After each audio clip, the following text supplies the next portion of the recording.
Now, a few weeks ago, I posted my top 5 things I want to see in Borderlands 4, and now I'm posting my top 5 things I don't want to see in Borderlands 4, or my top 5 don't wants, or my top 5 things that Borderlands 4 should not have. Now, originally, I was actually not going to post this video, but everybody in my Twitch stream decided to say, hey, you should probably post it. You already had a thumbnail done, and you also had an old recording for it. So here I go with a new recording, still using the same thumbnail. So yeah, we're going to talk about my top 5 things I don't want to see in Borderlands 4. Remember, this is a opinionated video, so of course we are going to disagree in the comment sections below. Definitely leave what you don't want to see inside Borderlands 4 in the comment sections below, and let's begin. Now, the first thing I want to talk about is something I saw one person talk about, and that is Dude139. I do not want to see legendary skins dropping every single goddamn time I kill an enemy.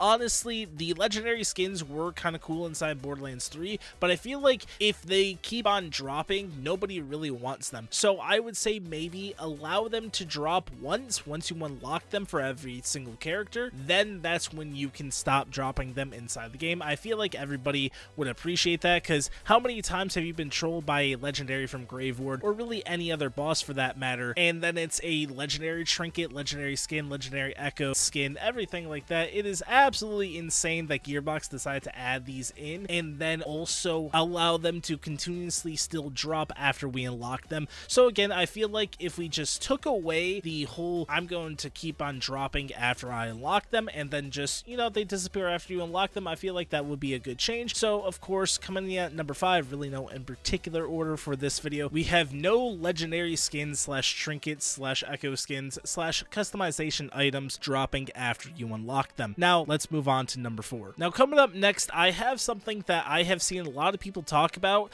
Either A, they want it back, or B, they don't. There's no middle ground, and that is EchoCast slash streaming integrations. Now yes, the EchoCast was really cool, but when it first launched, console players who were, like me, streaming the game, aka Borderlands 3, could not use EchoCast at all, and they ran all these special time EchoCast events for Twitch, and console players, they just didn't have access to it. So I truly think, honestly, they kind of dropped the ball with that, so why not just get rid of it? Or if you want a solution, have everybody have access to it, but don't make it no red chest events. Make it like the badass events, and make it the party pinatas, everything like that. I see no really point slash use for the red chest event, because we all saw what happened with the little chest at the end of Borderlands 3, getting all those legendaries. People kind of abused the EchoCast extension and also abused that chest to where Gearbox had to take that out of the game. Not the chest, but the EchoCast extension for that chest. And then of course they did the whole sanctioned red chest events where everybody was just farming chests for their viewers. Yes, I understand it's getting gear for your viewers, but also, in my opinion, it kind of takes away from the core mechanics of Borderlands. So that is why I don't want to see a red chest event slash even EchoCast in general, because it also did bog down a few people's games and also hardly worked at the end of its lifespan.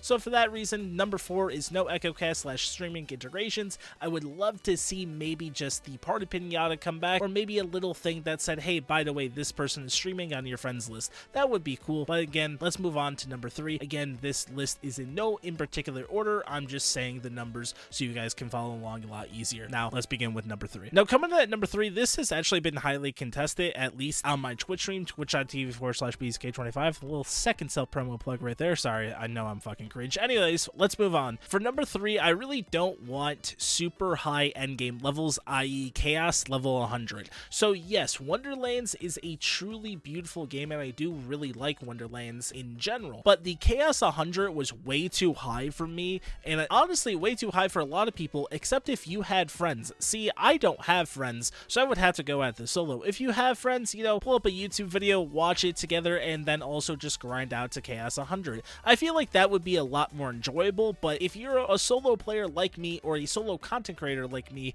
to where if you need to get to the highest endgame level possible, which in this case Chaos level 100, it kind of defeats the purpose of you being an endgame content creator in general, and that is my own opinion. I really do like mayhem levels. I feel like we should just have mayhem levels back, but no modifiers. Just have enemies scale to your level, and of course be higher up in those mayhem levels, scale to those higher mayhem levels as well. And then of course give us correct mayhem XP, and then also maybe some increased chances for loot. I'm not talking about involved loot luck, I'm just saying, hey, if you're playing on Mayhem 1, you get a bit less loot than you're playing on Mayhem 11. That's kind of how I see it, and I think Borderlands 3 touched on it really good, but also faltered in some other places, i.e. with modifiers. So for number 3, no super high endgame levels. I also do not like Digstruck Peak whatsoever, so I feel like, again, Mayhem levels is that perfect medium, so just bring back Mayhem levels, Gearbox. Seriously, I think everybody kind of enjoyed it besides the modifiers. So let's move on to number 2. Now, number 2 is highly contested as one of the things that nobody wants to see. I've talked about it actually in my top 5 things I want as a don't want, which is super bloated loot pools.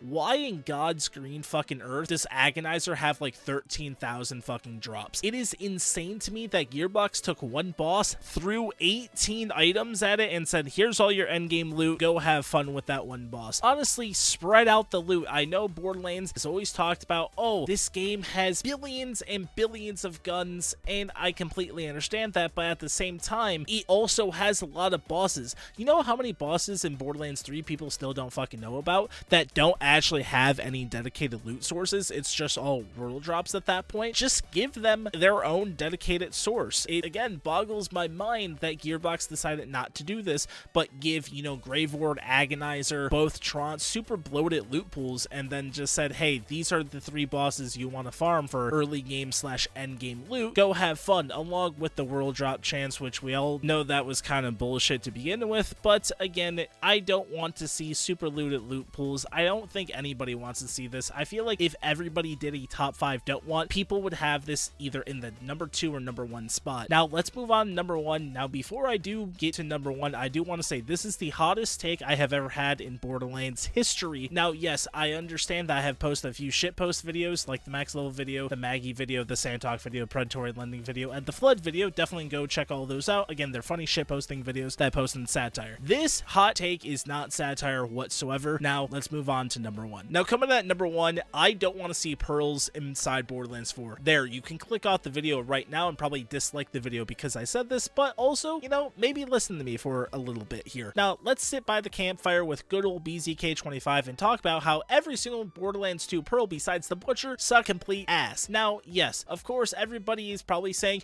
well, I want pearls because they were so fun and so cool to loot and farm and everything like that. You got them from Tubbies and also the Uranus boss fight and maybe, you know, a world drop pearl. Yes, that is completely understandable and also really cool that, you know, they introduced pearls to Tubbies and loot midgets and everything like that, so you gave them a reason to farm. But why make the guns shit? I completely understand, say for Borderlands 3 it would be cool because you have the weapon mantling system inside Sanctuary 3 where you can show off all your gear to, you know, your 3 friends inside Borderlands 3. But for Borderlands 2, all what you had is a vault. So really, I don't see the main reason why pearls should return in Borderlands 4 if they're going to be like the same pearls inside Borderlands 2 and just all suck. Now yes, if they are good, I would love to see pearls back inside Borderlands 4. Honestly, the pearls in Borderlands 1 were pretty good. The pearls in BL2 were, again, shit, and BL3 didn't have any pearls except if you played Borderlands 3 Redux, the mod made by Epic NNG, one of my really good friends, and also those pearls were actually good. Epic listened to the community and made some of the best guns inside Borderlands 3 even better and made them pearlescence, and then did the exact same thing with Wonderlands Redux as well. Definitely 2 amazing mods. Go check them out. Again, shout out to Epic for making those mods.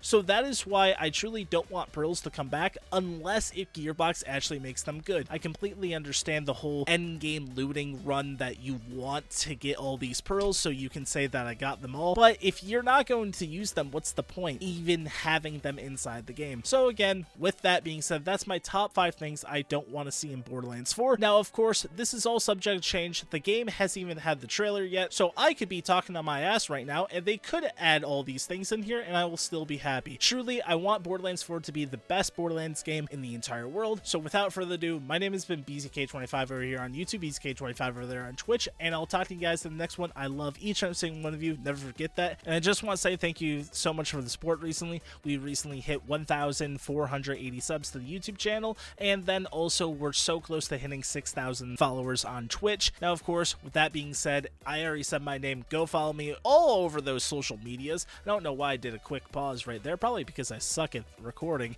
This is a little free-for-all sort of thing, but seriously, if you guys stuck around this long, thank you so much for increasing that watch time. Really do appreciate that. I'll talk to you guys in the next one. Peace out. Love all you guys, and bye-bye.